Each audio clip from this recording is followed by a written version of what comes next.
Welcome to special analysis. నేను రమ్మ మండవ. ఈరోజు అనాలిసిస్లో భాగంగా మనం తీసుకోబోతున్న టాపిక్ ఏంటంటే, ఇక్కడ ఈరోజు అనాలిసిస్ నేను ఒక టైటిల్ పెట్టాను. కొనతాల రామకృష్ణకు ఏమైంది? మంత్రి పదవి కోసం క్యారెక్టర్నే మార్చుకుంటారా అని చెప్పేసి నేను టైటిల్ పెడతాం జరిగింది. ఆ అంశం గురించే ఈరోజు నేను డిస్కస్ చేయబోతా ఉన్నాను. కొనతాల రామకృష్ణ ఆ పేరు అనడంతోనే చాలామందికి గుర్తొచ్చే అంశం ఏంటంటే నీతి అండ్ నిజాయితీ. నిజంగానే ఆయన రాజకీయాల్లో నీతి అండ్ నిజాయితీ కానీ విలువలు విశ్వసనీయత ఇలాంటి అంశాలు ఏమన్నా ఉన్నాయి మాట్లాడుకుంటారంటే కొనతాల రామకృష్ణ ఎప్పుడు కూడా అక్కడ చర్చల్లోకి వస్తూ ఉంటారు. ఎందుకంటే నిజంగానే నిండైన వ్యక్తిత్వం ఆయనది. ఎప్పుడు కూడా ఆయన మీద లంచాలకు సంబంధించో లేకపోతే అవినీతికి సంబంధించో ఒక ఎలిగేషన్స్ కానీ ఒక సుదీర్ఘ రాజకీయ జీవిత చరిత్రలో అట్లా ఎప్పుడు కూడా కొనతాల రామకృష్ణకు సంబంధించి ఒక ఎలిగేషన్ లేదు ఆయన మీద ఇప్పుడు దాకా. అంతేకాదు పార్టీ ఏదైనా సరే పార్టీ కూడా ఆయన ఓన్ చేసుకుంటుంది. ఆ పార్టీ కోసం కూడా ఆయన అంతే తపన పడుతూ ఉంటారు. అలాంటి నిజమైన వ్యక్తిత్వం కొనతాల రామకృష్ణ. చాలా అరుదు, చాలా రేర్ పీస్ రాజకీయాల్లో కొనతాల రామకృష్ణ. అలాంటి కొనతాల రామకృష్ణ కూడా ఒక సాధారణ పొలిటీషియన్ లాగే మాట్లాడుతూ ఉంటే నాకు ఆశ్చర్యం వేసింది అసెంబ్లీలో ఆయన స్పీచ్ చూసిన తర్వాత. నిజానికి నేను వైఎస్ఆర్సీపీ బీట్లో ఉన్నప్పుడు 10 years ఉన్నాను ఆ బీట్ కవర్ చేస్తూ, ఆ యాక్టివిటీ కవర్ చేస్తూ. కొనతాల రామకృష్ణ మీడియా వాళ్ళతో చాలా సన్నిహితంగా ఉండేవాళ్ళు. మాకు ప్రత్యేక అనుబంధం ఉంది కొనతాల రామకృష్ణ గారు లాంటి వాళ్ళతో. ఎందుకంటే వైఎస్ఆర్సీపీని జగన్మోహన్ రెడ్డి ఎస్టాబ్లిష్ చేసినప్పుడు తన తండ్రి మరణం తర్వాత, సో ఆ రోజు జగన్మోహన్ రెడ్డి వెంట నడిచిన ఫస్ట్ టైం వెంట నడిచిన అతి కొద్ది మంది నేతల్లో కొనతాల రామకృష్ణ గారు కూడా ఒకరు. అలాంటి కొనతాల రామకృష్ణ గారికి నిజంగానే ఒక వ్యక్తిత్వం ఉంది ఉత్తరాంధ్ర రాజకీయాల్లో. ఆయన 89లో రాజకీయ అరంగేట్రం చేసిన వెంటనే ఫస్ట్ టైం ఎంపీ అయ్యారు అనకాపల్లి నుంచి. ఆ తర్వాత మరోసారి కూడా ఎంపీ కావడం జరిగింది. ఇక చాలా తక్కువ సమయంలోనే వైఎస్ రాజశేఖర రెడ్డి కూడా ఒక అనుంగు ఫాలోయర్గా మారారు ఆయన. ఒక అత్యంత సన్నిహితుడిగా, సహచరుడిగా మారారు. ఆ తర్వాత ఎమ్మెల్యేగా కంటెస్ట్ చేస్తే 2004లో ఆయనకు మంత్రి పదవి కూడా దక్కింది. వైఎస్ రాజశేఖర రెడ్డి క్యాబినెట్లో కొనతాల రామకృష్ణ మంత్రిగా కూడా పనిచేయడం జరిగింది. ఆ రోజు ఉత్తరాంధ్ర నుంచి ఎంతో మంది యాస్పిరెంట్స్ ఉన్న పార్టీలో గెలిచిన వాళ్ళు, బట్ కొనతాల రామకృష్ణకే పెద్దపీట వేశారు వైఎస్ రాజశేఖర రెడ్డి. అంటే వాళ్ళిద్దరి మధ్య అంత క్లోజ్ బాండింగ్ ఉండేది ఆ రోజున. అలా అత్యంత సన్నిహితుల్లో వైఎస్ రాజశేఖర రెడ్డికి ఒకటిగా గుర్తింపు పొందాడు ఆయన. అందుకే జగన్మోహన్ రెడ్డి పార్టీ పెట్టిన తర్వాత ఎలాంటి ఎలాంటి అనుమానాలకు తావివ్వకుండా ఆయన వైఎస్ఆర్సీపీలోకి జాయిన్ అవ్వడం జరిగింది కాంగ్రెస్ నుంచి వచ్చి. అలాంటి ఆ రోజు కూడా ఆయనకు అవకాశం ఉంది. ఆయన ఏ పార్టీ వైపు వెళ్లకుండా జగన్మోహన్ రెడ్డి వైపు ఆయన మొగ్గు చూపడం జరిగింది. అటు ప్రజారాజ్యం పార్టీ పెట్టినప్పుడు చిరంజీవితో సాన్నిహిత్యం ఉండింది, ఇటు పవన్ కళ్యాణ్ లాంటి వాళ్ళతో సాన్నిహిత్యం ఉండింది. అయినా సరే టీడీపీతో సాన్నిహిత్యం ఉండింది ఆయనకు చాలా మంది నేతలతో.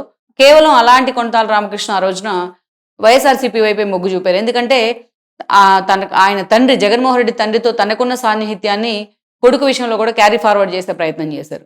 అలాంటి కొనతాల రామకృష్ణ మనం చూసినట్లయితే వైఎస్ఆర్సీపీలో జగన్మోహన్ రెడ్డి జైల్లో ఉన్నప్పటికీ ఆ పార్టీ కీలక నిర్ణయాల్లో ఆయన భాగస్వామిగా ఉండేవాళ్ళు, చాలా కీలక నేతగా ఉండేవాళ్ళు. షర్మిలాకు సంబంధించి పాదయాత్రలో కూడా ఆయన నిర్ణయాలు చాలా ఇన్ఫ్లుయెన్స్ చేసేవి ఆ పార్టీని కూడా. అలా కొనతాల రామకృష్ణ మనం చూస్తే అయితే జగన్మోహన్ రెడ్డి జైలు నుంచి బయటకు వచ్చిన తర్వాత మాత్రం కొనతాల విషయంలో కొంత వాళ్ళిద్దరికి మధ్య ఈగోస్ కానీ ఒక ఆధిపత్య పోరు కొన్ని విషయాలకు కారణమైంది.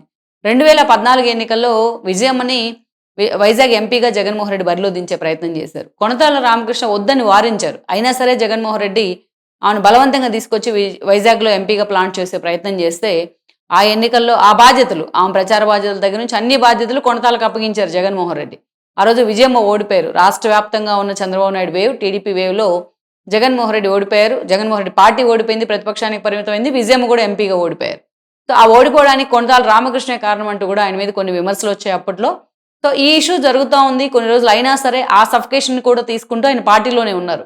ఎక్కడా తన అవమానాలను కానీ లేకపోతే తను మదన పడుతున్న విషయాన్ని కానీ తన సఫికేషన్ కానీ ఎక్కడ ఎక్స్ప్రెస్ కూడా చేసేవాళ్ళు కాదు. అంతే స్థాయిలో ఆ పార్టీ కోసం నిలబడ్డారు ఆయన. అలాంటి సమయంలో స్థానికంగా ఆయనకు ప్రత్యర్థిగా ఉన్న దాడి వీరభద్రరావును జగన్మోహన్ రెడ్డి పార్టీలోకి తీసుకున్నారు. కేవలం దాడి వీరభద్రరావు ఎందుకు వచ్చారు ఆ రోజు టీడీపీ నుంచి? తను టీడీపీలో అనుభవించిన పదవులు ఎవరూ పనిచేయలేదు. ఎవరు కూడా పనిచేసి ఉంటారు అన్ని పదవుల్లో.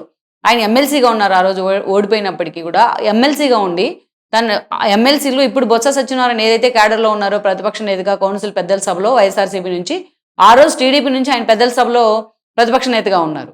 అయినా సరే మరొకసారి తనకి ఎమ్మెల్సీ పదవి కంటిన్యూ చేయలేదని ఏకైక కారణం. ఇంకోసారి ఎమ్మెల్సీ ఇచ్చుంటే అసలు దాడి వీరభద్రరావు ఆ రోజు బయటకు వచ్చుండేవాడు కాదు టీడీపీ నుంచి. సో అలాంటి దాడి వీరభద్రరావు కోసం జగన్మోహన్ రెడ్డి కొనతాల రామకృష్ణను మదనపడేలాగా చేశారు. ఆయన వద్దన్నా సరే పార్టీలోకి తీసుకునే ప్రయత్నం చేశారు. ఈ క్రమంలోనే కొనతాల అది చాలా సీరియస్గా పర్సనల్గా ఫీల్ అయ్యారు. అందుకే పార్టీ నుంచి ఆయన ఎగ్జిట్ కావడం జరిగింది కొనతాల రామకృష్ణ. ఎగ్జిట్ అయిన తర్వాత కూడా సీరియస్ అలిగేషన్స్ కానీ ఏం చేయాల, నాకు నచ్చని కొన్ని విషయాలు పార్టీలో జరిగాయి కాబట్టి నేను పార్టీకి దూరం అవుతున్నాను అంటూ కూడా చాలా హుందాగా స్పందించారు. సరే ఆయనకి తర్వాత రోజుల్లో ఆ గ్యాప్లో ఈ ఆల్మోస్ట్ ఈ 7-6 ఇయర్స్ కాలంగా ఎన్నో అవకాశాలు వచ్చాయి. అయినా సరే కొనతాల రామకృష్ణ ఏ వైపు మొగ్గు చూపలా. ఎస్పెషల్లీ జగన్మోహన్ రెడ్డి అధికారంలో ఉన్న సమయంలో ఆయన మళ్ళీ తిరిగి తీసుకోవాలనే చర్చ జరిగింది, తిరిగి తీసుకుంటారనే చర్చ జరిగింది.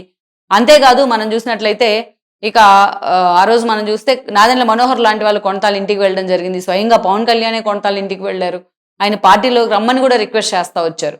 సో అయినా కొంతకాలం వేచి చూసే దూరంలో ఉన్నారు ఆయన. అయితే అల్టిమేట్గా కొనతాల రామకృష్ణ మాత్రం మొన్నటి ఎన్నికల సమయంలో ఎన్నికల కంటే ముందుగానే జనసేన వైపు మొగ్గారు.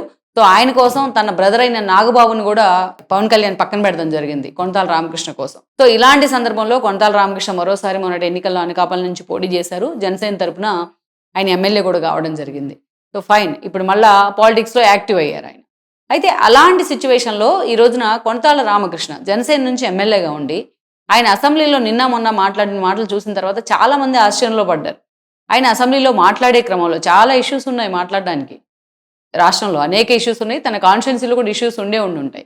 కానీ ఆ మాట్లాడే క్రమంలో ఆయన అటు చంద్రబాబు నాయుడిని ఆకాశానికి ఎత్తేసే ప్రయత్నం చేశారు. చంద్రబాబు నాయుడు, లోకేష్ అంటే తన ఎదురుగా ఉన్నారు కాబట్టి వాళ్ళని పొగిడిన ఒక అర్థం ఉంటుంది.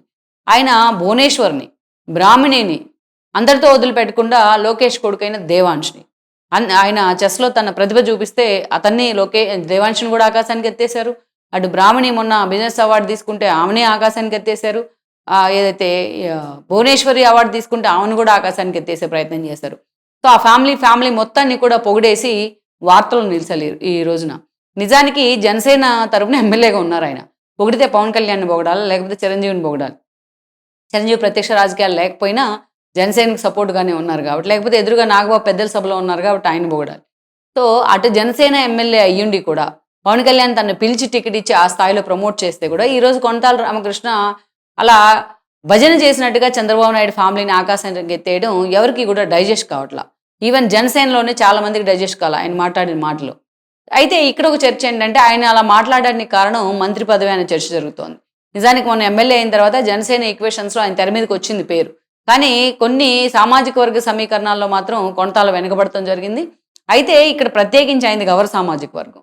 అలాంటి వ్యక్తి కూడా క్యాబినెట్లో ఉండాలి అని పవన్ కళ్యాణ్ కోరుకుంటా ఉన్నారని కూడా ఇంకో ప్రచారం ఉంది.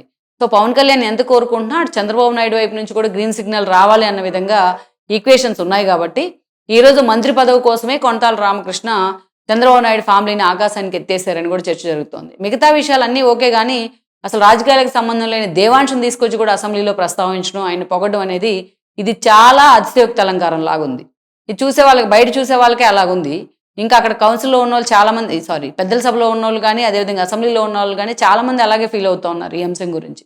సో అసలు కొనతాల రామకృష్ణ లాంటి ఒక ఉన్నత వ్యక్తిత్వం ఉన్న వ్యక్తి ఆ స్థాయిలో మంత్రి పదవి కోసమా అది వేరే విషయమా, ఆయన తెలిసే మాట్లాడారా తెలియకుండా మాట్లాడారో కానీ ఈ స్థాయిలో చంద్రబాబు నాయుడు ఫ్యామిలీకి భజన చేయడం అనేది మాత్రం ఆ పక్కనే ఉన్న నేతలు కూడా డైజెస్ట్ చేసుకోలేకపోయారు. సో మంత్రి పదవి కోసమో ఇంకో దానికోసమో తన సుదీర్ఘ రాజకీయ ప్రస్థానంలో ఉన్న తన విలక్షణమైన వ్యక్తిత్వాన్ని మార్చుకోవాల్సిన అవసరం అయితే కొనతాల గారికి లేదు. ఆయన అలా మాట్లాడడం అయితే మాత్రం నిజంగానే అతిగా అనిపించింది. మరి పవన్ కళ్యాణ్ లాంటి వాళ్ళు దీన్ని ఎలా తీసుకుంటారు, ఆయన విషయంలో ఎలా స్పందించబోతున్నారు అనేది కూడా మనం చూడాల్సి. Please share, like and subscribe R24 Telugu YouTube channel.